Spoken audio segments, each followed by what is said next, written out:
Hello, I'm Brian Valentine, and I am here with Cameron Cannon, and we're with Connected by Community, where we're a podcast brought to you to bring you interest in our community about nonprofits, businesses, and organizations. And we are excited today to have Tonya Camunas.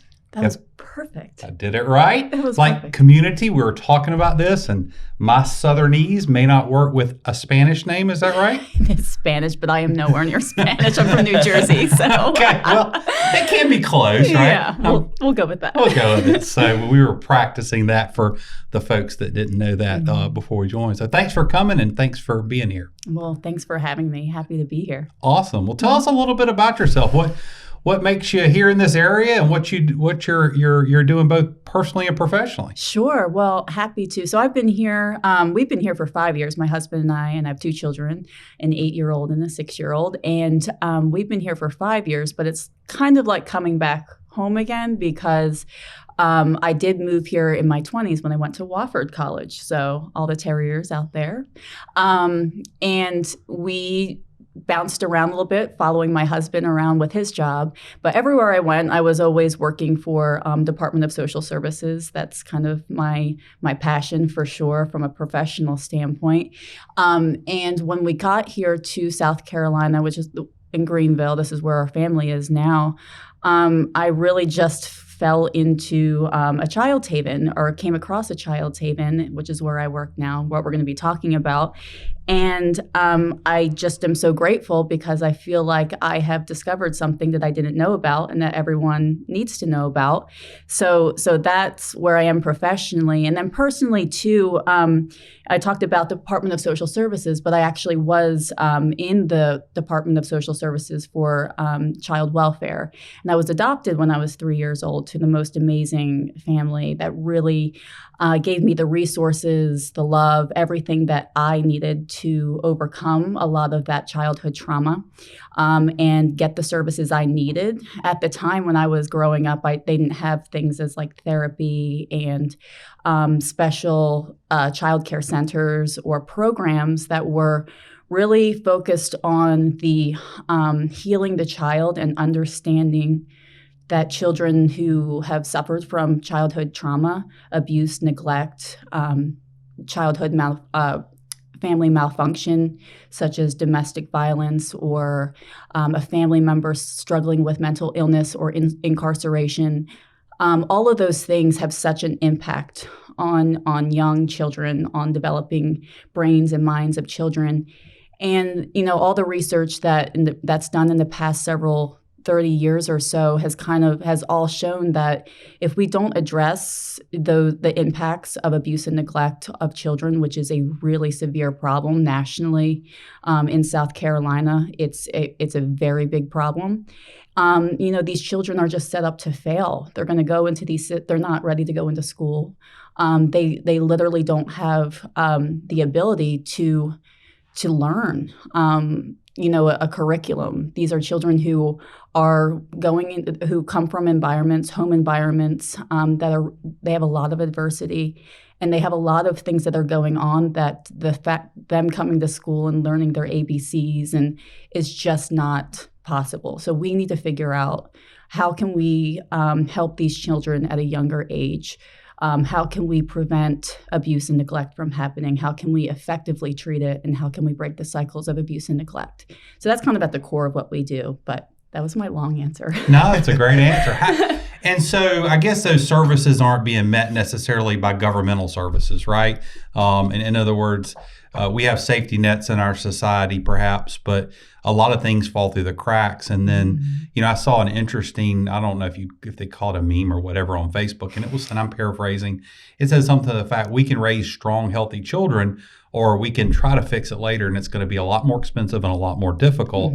And I'm assuming your goal is to maybe fix or catch some of those problems and prevent them and nourish them quicker instead of waiting till they're out of control and they're in the prison system or some other issue. You're exactly right. And the data backs all of that up too. I mean, if we look at the state of South Carolina and us nationally, we can easily see where we fall, where our children are faring, how our families are faring, and that's really our community. I mean, when we look at the health of our community, we have to look at our children, our most vulnerable populations. And there's too many children that are not getting the help that they need at an early age. And then they're going through, 5 years of their life, they go into the public school system. And then, they're getting referred to DSS and to the systems that really are there to respond to what has already happened. And our thing is that there are solutions and ways that we can help these children and families much sooner to get them on the right track and help these children from the get-go and not position them to fail. Yeah, and I'm not a teacher, but the teachers really aren't equipped to do that. They got their hands full trying to teach. And I have some teachers in my family, and I know one of them, for instance, had worked actually in inner city Atlanta, and it's really difficult for that teacher in that setting at an elementary school level to solve society's problems and teach writing and arithmetic and the things that need to have been taught. And no matter how hard she tried or what she did, she couldn't fix the crack problem that was at home or the dad or mom not being there. Yes. So it sounds like that's where you guys really step in. That's exactly right. And I'm gonna when you talked about the school teachers, that is right. I mean, our educators are there to educate children, but they're also expecting the children to be ready to come into the system able to learn physically, socially, behaviorally, and they're not. There's children who are coming in, and with days they're either getting suspended or expelled, or they have to find or referred to DSS, or all these different things that are not good for the child. Children need to have safe, consistent, routine environments. There's so much science that now tells us about how the mental health of children starts at infancy, and mental health of children, which is really the social emotional, how they process emotions, think about themselves, think about the world, think about their confidence and the value. That is all developed and determined by in the context of the parents, the caregivers' mental health and abilities. That's the only thing that they know. So we have to look at the caregivers. And so what we get at, and the thing that we're really, that makes us unique and effective, is that we know that this is a multi-generational problem, and it's a very complex problem. And so we have to work with the caregivers and reteach them. We have to remember where they came from. This is not something. A lot of learned behavior is what's happening. Our caregivers aren't equipped to know what healthy attachment maybe looks like. Some of them don't have the resources to find childcare. So there's just so many things that I think we just as a society, as a community, need to shine a light on those, because our community is only as healthy as all the people who live in it. I would say one thing to add to that too is, obviously I'm young. I just graduated from Clemson in 2020. Y'all both obviously have kids. I don't. So I actually took an economics education class there with a professor called Dr. Garcia. And this, whenever I reached out to you, it was kind of, brought to my attention. He was actually looking at this too. He was working with another person called Dr. Freeman, who's actually a Nobel Prize winner in economics. And what they were studying and what they're trying to get kind of into the government system, which obviously isn't working too great right now, is kind of what you're talking about. There's a lot of underprivileged people that aren't getting their children the education that they need. And they actually have a lot of really good evidence that shows that, 16, 18, 21 years down the road, those people have a lot higher probability of actually, maybe either ending up in jail, getting on drugs, stuff that probably could have been avoided, but they didn't have the, resources to get them in the first place. So I think it's really cool that, y'all are actually putting that into action. But, kind of with what you said, I've seen it personally. There is a lot of evidence behind that. And obviously it's good that, there's programs like, a Child's Haven that are taking that into their own hands to try to get it, going sooner than the government is getting it going. So that's one thing I kind of wanted to add. Yeah, absolutely. Well, I'm curious, what did you see with your work with DSS? Did working there, what did you see missing and falling through the cracks that a Child's Haven kind of fills in those gaps? Yeah, well, when working in Department of Social Services, we worked with children all the way up to 21, and those children, a lot of the time, were in the foster care system or were, maybe they were trying to preserve the home. And so what I saw is a lot of children who, at the core of it, it was because of abuse and neglect. I mean, that is the reason that he never had the effective treatment to overcome what they have. They've been moved from foster care home to foster care home, which in itself is incredibly traumatic, going from one home to the next. These are children who would also didn't have any hope in themselves, really thought really small of themselves because that's what they were taught to learn. And the Department of Social Services was never really made to raise children, and it just broke my heart because there was so many teenagers, especially, that I couldn't even imagine. I just felt like we failed them. Mm-hmm. There was just so many opportunities. And you were talking about the education, and there is this pipeline from a school to prison pipeline theory, and and in South Carolina, it does talk about that, where a really big problem is childcare suspension and expulsion. That is something that happens every day. And there's a lot of inequity that goes along with it.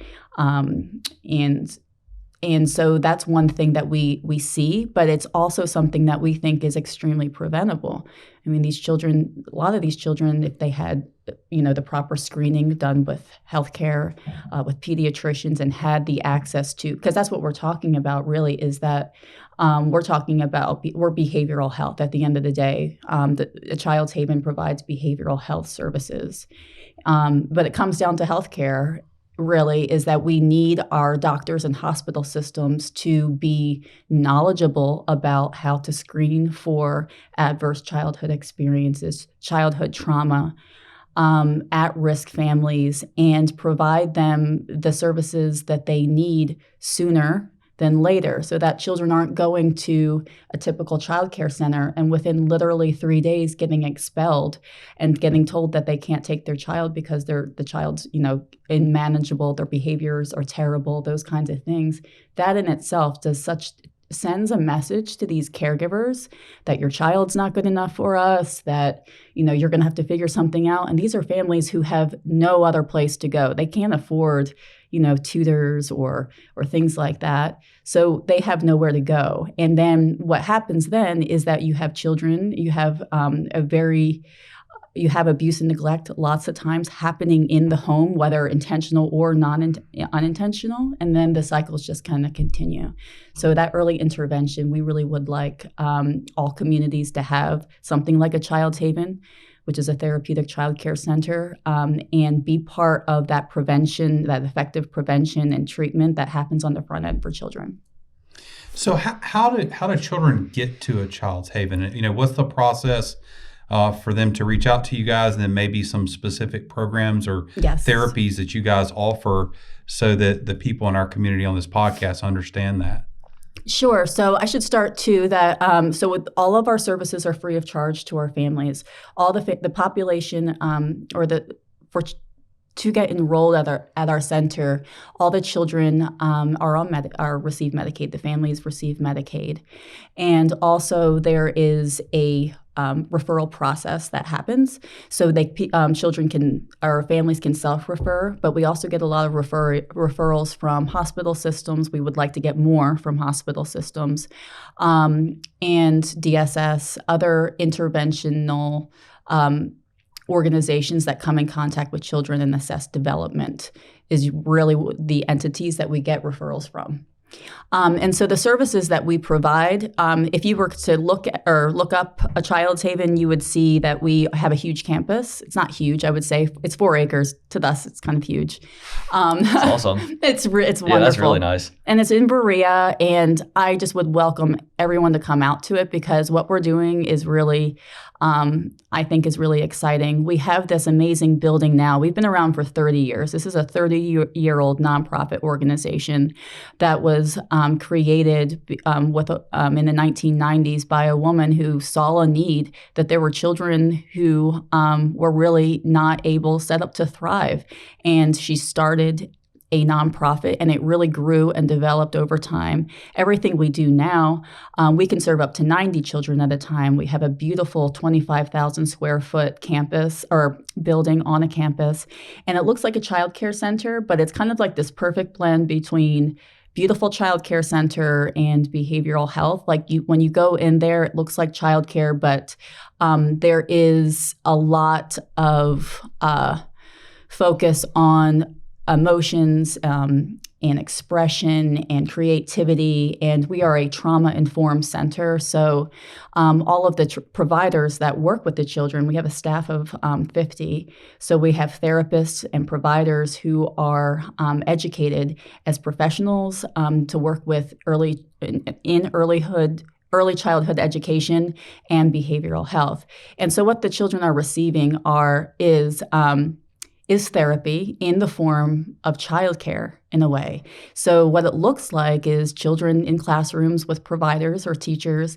The ratios are much smaller, which is important for that individual attention to happen. Each child has an individual plan of care, just like you would go into a medical office. We do an intake. Of course, everything's child-friendly.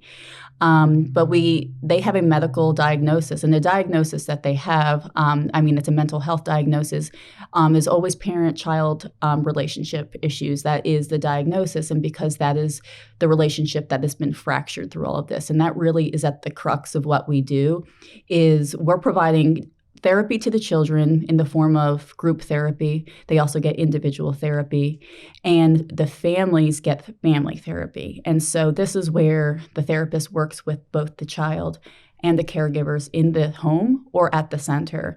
And that's extremely important because we use an evidence-based program to heal trauma, but also help the parents understand the diagnosis of their child.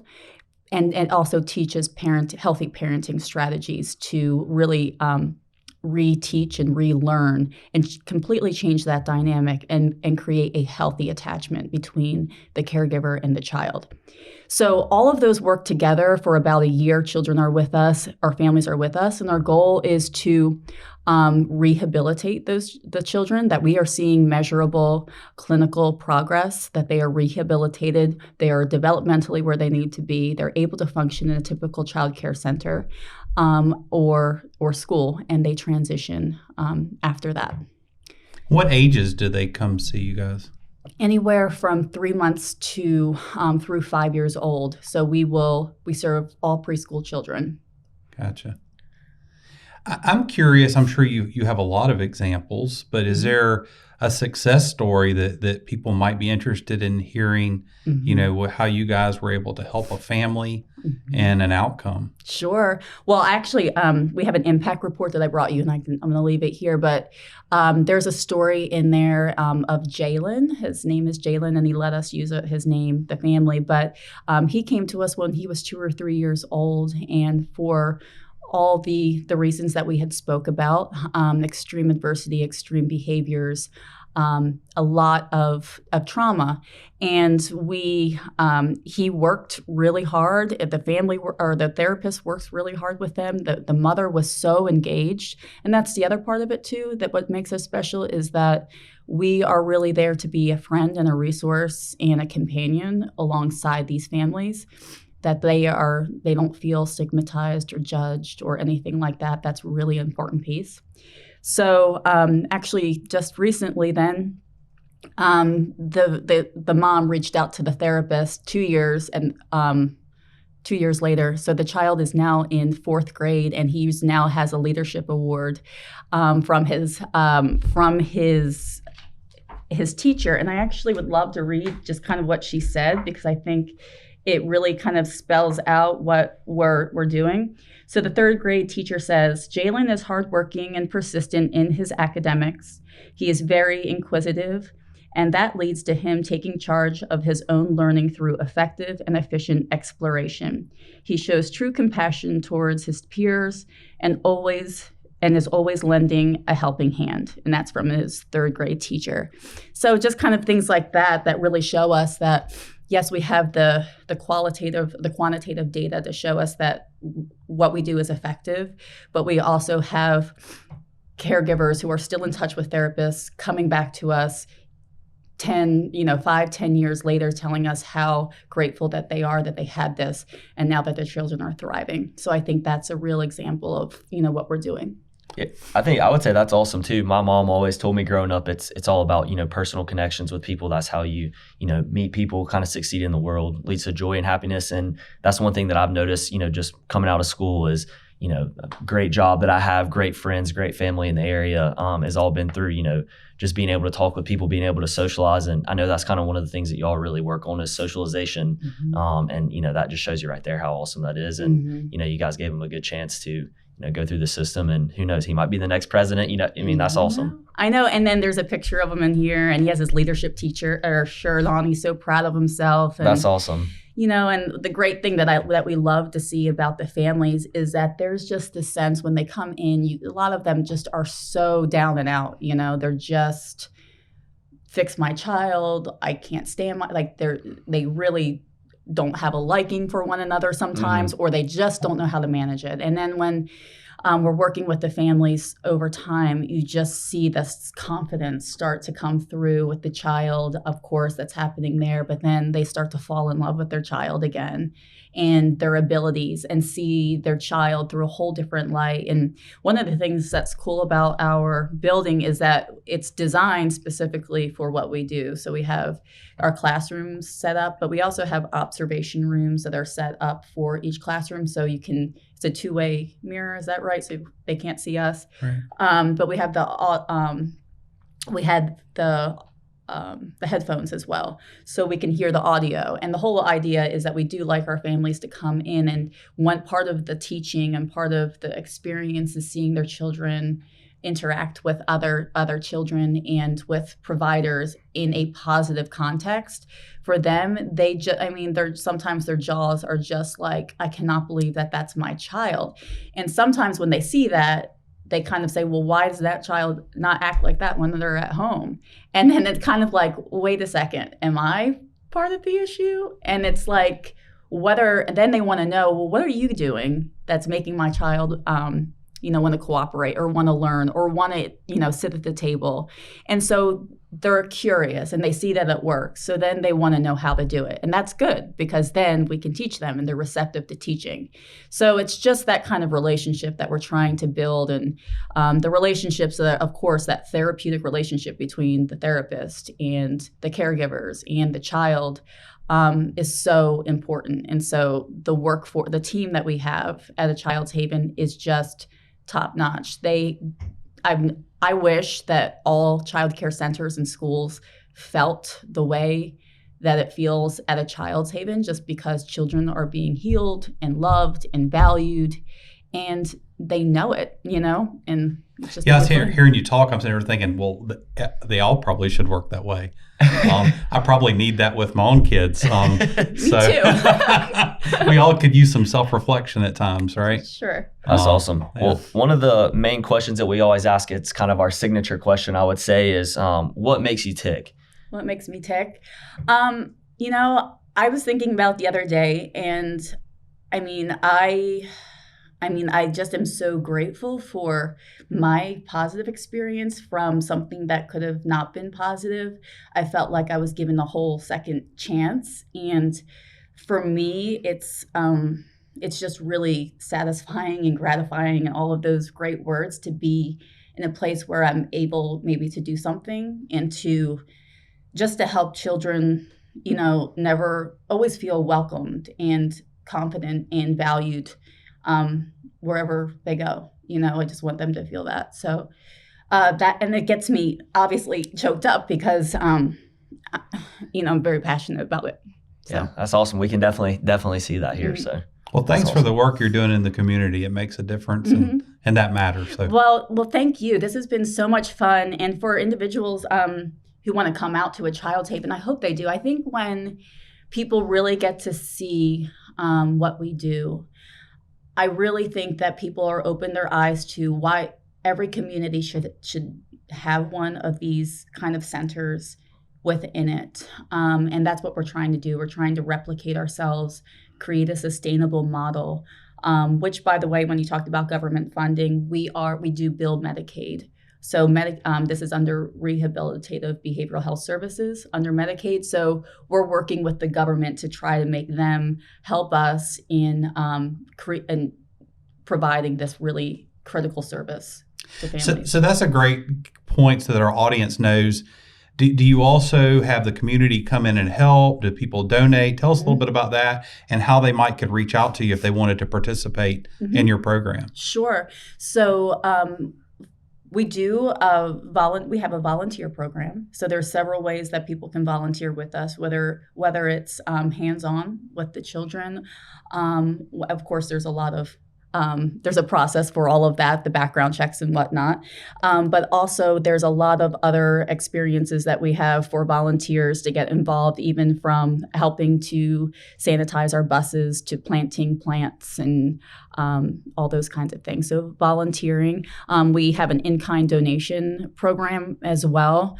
We have a great building, like I said, but we have a whole place for parents to go in and get essential items that they might need, diapers, household items.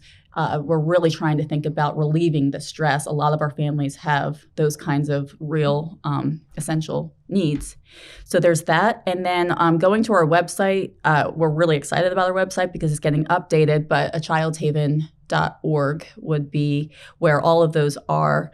And then, of course, we have a lot of events that are coming up. This is like event season for us. We have fundraisers, but ours are really fun. We have a holiday benefit bash that's coming up in December that's going to be downtown. And we have a lot of other things throughout the year that are just fun to come to, but also just stopping by or calling us and scheduling a tour. We would be happy to show everyone around and also offer some other ways that they would want to, they could get in, that they could get, what's the word I'm losing? Involved.